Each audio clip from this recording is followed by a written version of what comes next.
No programa de hoje, uma pauta um tanto quanto polêmica, mas muito menos comentado do que deveria. De Ricardo Taira e Thales Sack, amarelo seletivo.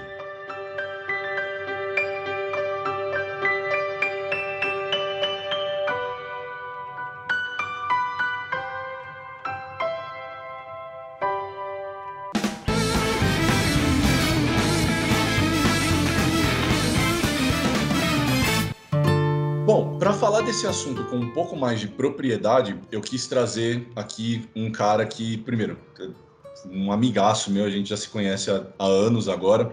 Antes de qualquer outra coisa, cara, é um prazerzaço ter você aqui na tela com vocês, Max Ueda, que, entre muitos outros talentos, é também um trabalhador incansável na preservação de aspectos da cultura nipônica e também da memória. E exatamente por isso eu quis trazê-lo para falar de amarelo seletivo e dar a perspectiva de alguém que pode falar disso com vivência e com experiência e não só de um ponto de vista distanciado como eu conseguiria, porque vocês sabem que é isso que a gente faz aqui no Formiga, né? A gente sempre tenta oferecer perspectiva para vocês. Então, Max, antes de qualquer outra coisa, cara, obrigado. Vou já passar a bola para você se apresentar. Fala o que você quiser aí sobre você para o público. Explica quem você é, de onde você veio, o que você está fazendo aqui. Bom, muito obrigado, Rafa. É um prazer estar aqui, é uma honra estar aqui. Falar um pouco sobre o contexto geral, né? Como é que eu me enquadro no contexto geral, qual que é mais ou menos a minha relação com a obra do Ricardo Taira, né? O Amarelo Seletivo. Sobre as minhas origens, né? Meu nome é Max Hiroyuki Ueda. Então, eu sou Nisei, significa que meus pais são japoneses, pai e mãe. Meus pais eles vieram ao Brasil na época de 60, no governo do Juscelino Kubitschek. Eu nasci em 78, até os 4 anos de idade a gente só falava japonês em casa, então era 24 horas em Hongo e tal, e era o único idioma que eu sabia falar, na verdade. Sobre os meus pais, apesar de eles serem japoneses, eles falam português fluentemente, então eles têm algumas falhas se vocês conversarem um tempinho com eles, vão notar, mas se conversar pouco, a gente não nota muito. Eles conseguem se comunicar bem e entendem bem, etc. Eles têm formação superior. Então eles não são aquele estereótipo japonês que todo mundo acha que tem sotaque, que não entende muita coisa. Não, meus pais entendem. Outra curiosidade que formou um pouco do meu background é sobre meus pais, né? O círculo de amizade dos meus pais é formado de grande maioria de pessoas de origem japonesa. Eu vou usar uma palavra aqui que, ao longo do bate-papo todo, que é a palavra Nikkei, né? Nikkei é a relação com o Japão. Então, por exemplo, quando a gente fala descendentes japoneses ou pessoas com alguma origem japonesa, a gente fala Nikkeijin, é a pessoa que tem relações com o Japão. Eu vou tentar usar essa palavra o máximo possível para tentar introduzir uma palavra nova ao vocabulário das pessoas, né? Para que tipo, a gente não seja visto lá e falar, você é japonês, então fala Nikkei, Nikkeijin.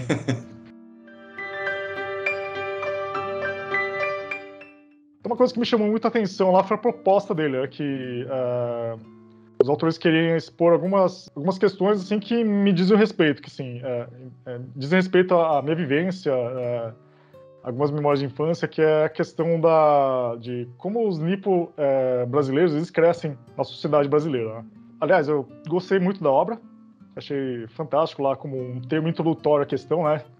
Exatamente esse momento em que a gente vive mais ou menos essa crise meio que social de coisas que estão voltando, infelizmente, da ditadura, que, por exemplo, preconceito, racismo, xenofobia, um pouco dessa xenofobia a gente sentiu, né? Nós, comunidade asiática aqui no Brasil, a gente sentiu um pouco por causa do Covid, etc. Do Covid, né? Então, por tabela, todo mundo sofreu. Tipo, eu sofri também, tenho amigos que sofreram, enfim. E eu acho importante que mais projetos assim surjam, né? Para que cada vez mais a gente compartilhe esse tipo de informação com a sociedade brasileira, que a gente coloque isso mais em voga na nossa cultura, para que todo mundo entenda mais e para que a gente melhore o nosso convívio cada vez mais. Então, assim, uma das coisas que eu achei muito legais dessa obra foi que tinha muitas coisas desses quadrinhos lá que eram similares à minha infância, né? Me trouxe algumas memórias. O personagem lá, o André, ele fala sobre a pergunta aos pais sobre a questão de identidade cultural, né? O que é ser amarelo? Ou, por exemplo, outra coincidência lá que ele fala que eu tenho um colega chinês também que eles chamam de japonês. Por quê? Aliás, coincidentemente, na minha infância, eu tinha um amigo na escola pré-primária Acho que o primeiro amigo que eu fiz de origem asiática foi ele, né? Que é o Michael. Então, de origem chinesa, aliás, tudo de referência de cultura chinesa foi através dele que eu aprendi, da família dele e tal, porque a gente meio que, até certo tempo, a gente meio que cresceu um indo por causa do outro, então a gente teve bastante esse intercâmbio cultural. E outra similaridade que eu tive com o personagem do André é que, fora do círculo de amizade dos meus pais, eu tinha poucos amigos Nikkei, né, de origem japonesa. Então, assim, praticamente assim, esses amigos que eram filhos dos meus pais eram mais ou menos aqueles amigos obrigatórios, né? Então, tinha que brincar com eles e tal, tinha aqui, né? Eu falei assim, eu tinha muito poucos lá, porque assim, a gente vivia no bairro de Pinheiros, apesar de a gente ter esse núcleo da comunidade japonesa lá, as pessoas que moravam, por exemplo, no meu prédio lá, não tinha muitos nipodescendentes lá. Eu tinha poucos amigos fora desse círculo dos meus pais. Tanto a sua história quanto a que é representada aqui na HQ. Aliás, só fazer um breve parênteses, tá, gente? Eu vou voltar nesse assunto. A HQ, vocês podem ver, ela é bastante fininha e ela é interessante porque são relatos bastante diretos, né, sobre pequenas vivências. Aliás, logo na primeira página, né, você já tem uma pancada que para nós em 2022 parece absurda, mas no registro do garoto André, tá aqui, né, a definição cor amarela, que de novo para nós é absurdo, mas esse registro foi feito em 1986 e para mim isso é particularmente sensível porque eu sou de 85, ou seja, eu já era vivo quando a gente ainda se referia a pessoas de diferentes etnias por essas categorias abstratas que têm esse viés que é, assim, extremamente colonialista, imperialista, né? Assim, eu sei que você é um cara que também estuda esse tipo de coisa e a gente pode ir muito bem ir por esse caminho, tá, cara? Você não tenha problemas de cair nisso, porque são reflexos na vida individual de caras como você, caras como seus amigos, pessoas como o Ricardo e como a Thalessa, né, que Thalessac é o nome artístico da Thalessa Pugmia. Também, muito provavelmente, vivenciou esse tipo de coisa em alguma medida. E, assim, para mim, essa é uma experiência que é muito, muito estranha, porque, até compartilhando histórias de vida, né? Quando eu era garoto, eu estudei numa escola particular aqui na Vila Formosa, de São Paulo, que também tinha um núcleo, uma comunidade nipodescendente imensa. A escola onde eu estudei havia sido fundada por uma família de japoneses, a diretora era a senhora Ayako Kuba Sakamoto, e lá eles reuniam muitas crianças de nipodescendentes. E para mim isso é algo extremamente simbólico, porque nós vivemos numa sociedade que está muito acostumada, e com absoluta razão, a debater a questão do preconceito contra os negros, por exemplo, né? Ou uma xenofobia que é regional, do tipo paulistas xingando nordestinos, sulistas xingando nortistas, coisas desse tipo. Só que para mim é extremamente curioso, porque de todos esses preconceitos, o único que eu nunca cheguei a vivenciar é o preconceito contra os nipodescendentes, porque eu cresci cercado por eles. Então eu tive uma experiência de bolha que é muito, muito particular, e para mim sempre soou muito estranho que outras pessoas em outros lugares se referissem de forma pejorativa e preconceituosa aos nipodescendentes, porque aquilo não fazia sentido para mim. E, paralelamente, fazia muito sentido, por exemplo, o preconceito contra os negros, porque, veja que coisa bizarra, eu praticamente não cresci com nenhuma pessoa negra perto de mim. Então, assim, o que eu acho interessante do Amarelo Seletivo, e eu acho que a escolha do título foi interessantíssima, é justamente essa questão do seletivo, que tem aqui uma espécie de okure, para usar uma palavrinha que a gente conhece, algo oculto, né? Uma palavrinha que a gente conhece bem, porque aqui esse seletivo também está implícito em uma percepção que é seletiva, que não deixa de ser, tanto por um viés social quanto psicológico, a maneira como todo preconceito se fundamenta, né, cara? É uma percepção que é seletiva das coisas e enviesada por essa cultura que é provinciana, colonialista, que tem todo um peso socioeconômico que ainda é exercido sobre nós, porque você para pensar, esse tipo de relação que é construída aqui, você mencionou uma coisa que para mim é extremamente interessante, e você vai entender meu argumento, que você tenha feito tanta amizade com alguém que era sino-descendente são os descendentes de chineses, tá, gente? Para quem não conhece a expressão,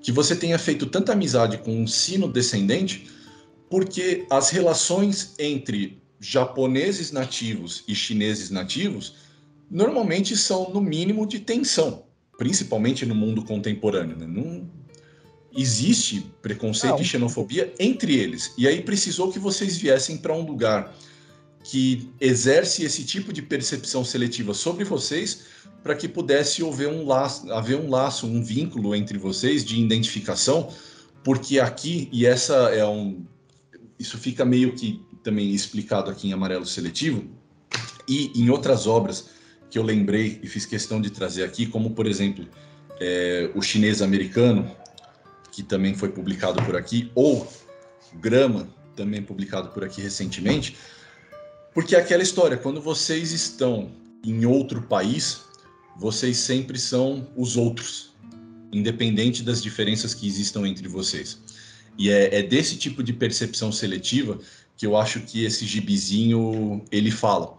Inclusive tem até, né, eu mencionei da questão dos negros, tem até uma breve passagem aqui em que a gente tem uma pessoa... Né?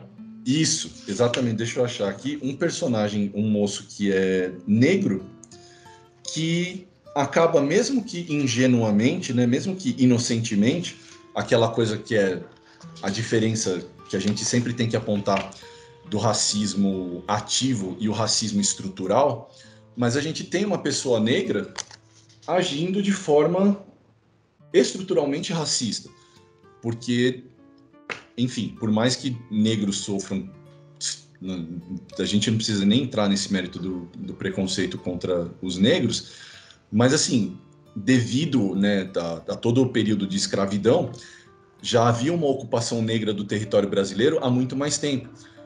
Essa percepção dos nipodescendentes, mesmo para as pessoas negras, durante muito tempo, também era novidade em muitos lugares do Brasil. E continua sendo, né? Porque a diferença da quantidade de nipodescendentes e afrodescendentes é brutal, né? Aqui em São Paulo mesmo, a gente também tem uma percepção seletiva das coisas, porque nós vivemos no meio da maior colônia japonesa fora do Japão.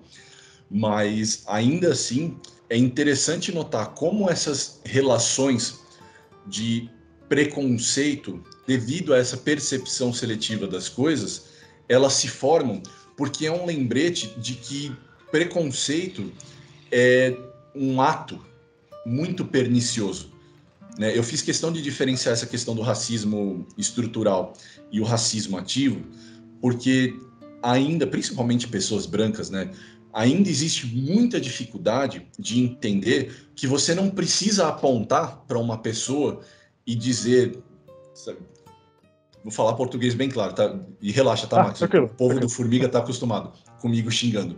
Mas assim, você não precisa apontar para um cara como você e dizer, vai tomar no seu cu amarelo, para você estar sendo preconceituoso, né? Inclusive, já vou passar a bola para você, lembrando de um caso que você me contou pouco tempo atrás, de você estar no supermercado e o caixa fazer uma piada infame com a coisa lá do nome. E assim, eu fiquei pensando nisso, falei, cara, dificilmente esse sujeito entendeu que ele estava agindo de forma preconceituosa, porque é o tipo de situação que é estruturalmente racista e não ativamente racista. E é muito mais difícil de se entender isso. Ah, com certeza. Pegando esse gancho com o gancho da obra, né, eles falam do contexto dos anos 80. Assim, eu tenho memórias bem vivas dos anos 80, né? Tipo, eu vivi aquilo lá. Eu lembro que, assim, era uma época em que você ia pro bar e você ouvia... claro que não ia pro bar beber, mas eu ia comprar, por exemplo, as coisas lá de casa, né? Que esse era uma das minhas tarefas, né? Comprar pão, leite, essas coisas. Eu tinha pro bar, pra padaria, e a gente ouvia as pessoas fazendo piada, assim, abertamente. Sem o mínimo de parcimônia, faziam piadas racistas. Por exemplo, também eu tenho algumas memórias lá de quando eu era bem novinho, né? Na verdade, assim, eu não entendia direito o que eles estavam falando, porque eu não sabia português. Mas eu lembro de, por exemplo, alguns membros da vizinhança lá falando, você tá no Brasil, por que você tá falando japonês? Tipo, então as pessoas não gostavam de ver a gente falando aquilo lá, tipo, a gente se comunicando daquela forma. Naqueles tempos lá, assim, eu acho que era muito mais forte que hoje, né? Tipo, o negócio era mais aberto, mais escancarado, apesar de ser proibido por lei. Possivelmente teve uma influência da minha formação. Então, como eu tinha explicado lá, até os 4 anos de idade só se falava japonês em casa. E por que que isso parou? Quando eu entrei na escolinha, eu não conseguia me comunicar com ninguém, com os professores e tal. Uma vez eu conversei isso com minha mãe e ela me falou que teve um dia que a diretora chamou ela para conversar e falou assim, escuta, é melhor a senhora parar de usar o idioma japonês em casa porque o seu filho vai ter problemas de comunicação no futuro. Ele não vai conseguir aprender a falar português. Algo assim. Então, depois de muito refletir, meus pais pararam de falar japonês comigo. E aí nunca mais se falou japonês em casa. Perdeu esse vínculo com a cultura ancestral e tal, e isso reestruturou muita coisa que meus pais faziam. Isso deve ter tido um impacto na cabeça deles, porque assim, até certo ponto lá a gente tinha esse orgulho de que da pessoa falar bem japonês. Às vezes, assim, hoje, depois de muito tempo eu tinha ido atrás do idioma, fiz aulas e tal, ainda não estou fluente, mas quem sabe um dia eu me torno. Às vezes eu converso com as pessoas em japonês, com os nativos, e eles falam assim, nossa, você fala bem. Eu sei que assim, é por educação, mas com isso a gente nota assim, um pouco do orgulho que as pessoas têm, né? Por exemplo, falo para meus pais, seu filho fala bem japonês. Porque assim, uma das coisas que assim, meus pais falam lá quando conhecem uma pessoa que eu conheci, elas falam, então, fulano tal, porque você fala bem, se comunica bem, então eles falam meio que felizes, assim, né? Então, assim, para eles era um motivo de felicidade. Aí, imagino que o impacto disso tenha sido alto, porque assim, você meio que força a pessoa a parar. Não é que força a pessoa a parar, mas... É uma iniciativa de apagamento, né, cara? Exatamente. Você tá apagando a herança, a história, a cultura. Tanto eu não sei se você concorda comigo ou não, mas é uma percepção que eu tenho, é que você ainda é Nisei, mas, por exemplo, se a gente pega os Yonsei, o que resta da cultura como um todo é praticamente nada, né? Resta só praticamente a aparência, a etnia em si, né? O que não é necessariamente... Aí eu vou dar o meu ponto de vista, assim, isso não é necessariamente bom nem ruim. É natural que com o tempo e o distanciamento histórico, as novas gerações tenham a possibilidade de escolher ou não se aproximar ou se relacionar com a cultura dos seus antecedentes, né? Por exemplo, falando de experiência própria, que acho que nesse caso cabe, a minha família, a maior parte, originalmente, é da Itália. E aí você me pergunta, o que eu tenho de italiano? O sobrenome, um gosto excessivo e não muito saudável por massa, e eu torço para o Napoli. É só, cara. Foi só o que me sobrou, porque eu não falo o idioma, eu não tenho qualquer conexão com a terra em si, a cultura em si. E por quê? Porque isso não me foi ensinado. Minha família imergiu no território em que ela estava ocupando. Então, assim, é natural que isso aconteça, mas existe uma diferença, que é o que você está mencionando, para devolver para você, existe uma diferença entre isso ser uma escolha dos descendentes e isso ser objetivamente um apagamento cultural, e que é um apagamento cultural, assim, e eu não estou fazendo nenhum juízo moral, tá, gente? Assim, é só para entender como o preconceito, de novo, ele é pernicioso, ele tem diferentes formas. É diferente do tipo de apagamento cultural agressivo, violento, que os negros sofreram. O tipo de apagamento que os nipodescendentes sofreram por conta desse momento histórico bastante distinto, ele é mais pontual, ele é mais cultural, ele é mais agudo do que, né, abrangente e violento. Tá nessas pequenas coisas, como você mencionou. Falou, olha, eu acho que seu filho não devia falar o idioma japonês porque ele não vai fazer amigos, ou coisas do tipo, hey, abre o olho, japa, sabe? Essas piadinhas que fazem com que você se sinta constrangido e desconfortável de estar num lugar ao qual você pertence tanto quanto qualquer outra pessoa, né? E essa foi mais uma similaridade que eu vi com o personagem André, né? Que eu também aliás, eu tinha me mudado para um colégio grande, e aliás, esse é um colégio lá que tinha faculdade, lá, então o espaço era bem maior, tinha, por exemplo, primeira série A, primeira série B, primeira série C, tipo, tinha várias classes lá, tinha mais pessoas, enfim, o convívio era maior. E aí esse foi um dos choques que, assim, eu pertencia, aí sim, eu me pertencia, assim, eu senti que essa minoria étnica, porque tinha eu mais uns pouquinhos nipodescendentes lá, Nikkeis por lá, e sim, todo mundo lá, assim, acho que ele citou outro personagem lá, Nikkei também, que era o colega lá, acho que é o João. Tem outro sim, colega sim. lá que sofreu igualzinho, as mesmas coisas, o mesmo tipo de bullying, as mesmas perguntas sobre, por exemplo, por que você tem um sobrenome, nome japonês, mas você é brasileiro ou você é japonês? Mas, Coitado, ainda leva um soco no meio do é, caminho, né? coitado, né? Então, a gente sofria as mesmas coisas, tipo, alguns em grau maior e em grau menor, mas eu sentia bastante porque, assim, ainda. Talvez porque eu estivesse mais próximo nessa questão de geração e meus pais serem japoneses, né? Então. E tinha essa questão que você mencionou de, por exemplo, eu tinha muitos colegas Sansei. Então, assim, é um pouco raro você ver pessoas da minha geração que são Nisei. Sansei é a terceira geração. Então, os colegas que eu tinha, por exemplo, de escola que já eram Sansei, por exemplo, já não sabiam, mal sabiam, por exemplo, pronunciar o nome inteiro. Já tinha algumas distorções de palavras em japonês, por exemplo, a gente ia jogar Jankenpo, eles já falavam Jokeipo. Eu falei, Jokeipo, o que é isso? Então, tinha essas coisinhas assim, tipo, já tinha algumas distorções, por exemplo, eles falavam Bachan, Dichan, eles falavam Bachan, Dichan, e hoje a gente vê que, assim, já começaram a haver perdas, com algumas perdas nessa questão cultural de origem, mas havia também essa tentativa de resgate, né? Então, assim, voltando ao mangá, assim, eu tinha essa similaridade na escola. Que mais? Tinha também essa questão de. Lembrando, anos 80, quando eu ia escrever meu nome lá, tinha algumas pessoas que falavam, então Y, K e W não existe. Tipo, e às vezes as pessoas falavam alto, falavam, não existe isso aqui, você tá escrevendo Y, tipo, não tem isso no alfabeto. E aí, pra explicar que o meu nome era assim e tal, e tipo, tinha que explicar pro professor e tal. Então tinha essas coisinhas assim, tipo, tinha essas coisas peculiares, né?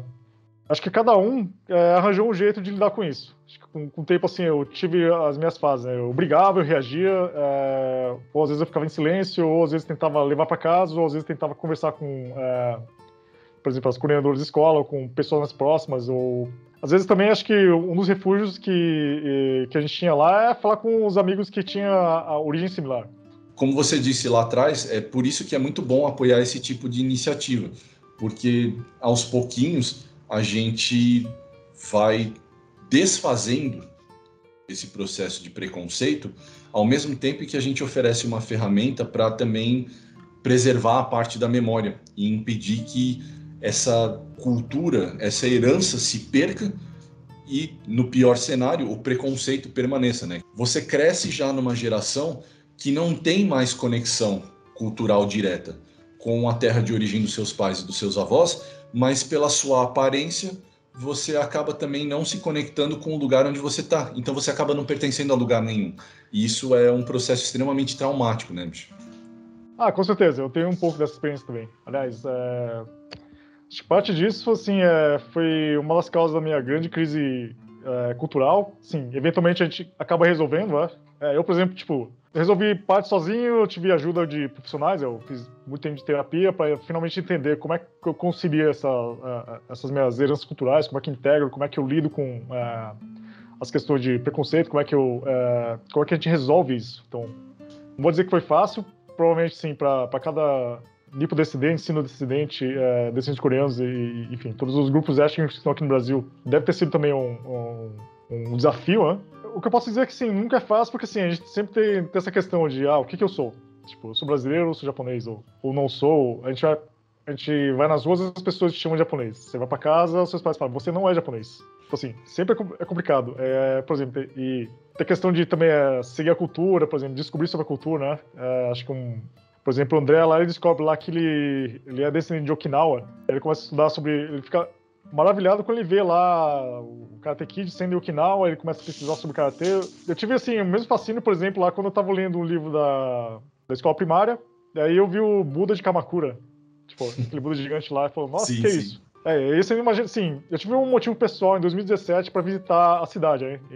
Que assim, 2017 foi a minha primeira viagem ao Japão, e as pessoas perguntavam, ela falou, pô, você foi pra Kamakura? Eu falei, fui. O que você fez lá? Eu falei, fui visitar o Buda. Eu falei, mas só o Buda? Eu falei, é o que deu tempo, mas sim, foi assim...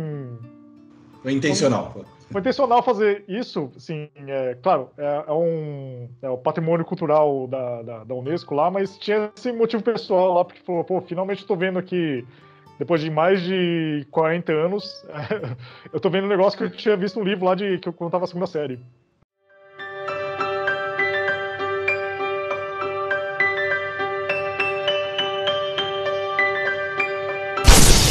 Se você gostou desse vídeo, deixa aí o seu like, se inscreva no canal e ative o sininho para receber uma notificação toda vez que um vídeo novo for ao ar. Se você gostou de tudo que a gente falou sobre o gibi e ficou curioso, vai ter um link aí na descrição para você poder comprar, adquirir a sua edição. Não se esqueça de seguir a gente nas nossas redes sociais, Facebook, Twitter, Instagram, onde a gente é @formiga.elétrica. E não se esqueça de que nós temos uma campanha de financiamento coletivo no apoia-se, apoia.se/formigaelétrica.com.br, onde você pode nos apoiar com o que você quiser ou puder para ajudar a gente a manter o nosso trabalho aqui. É isso, muito obrigado, até semana que vem. Tchau!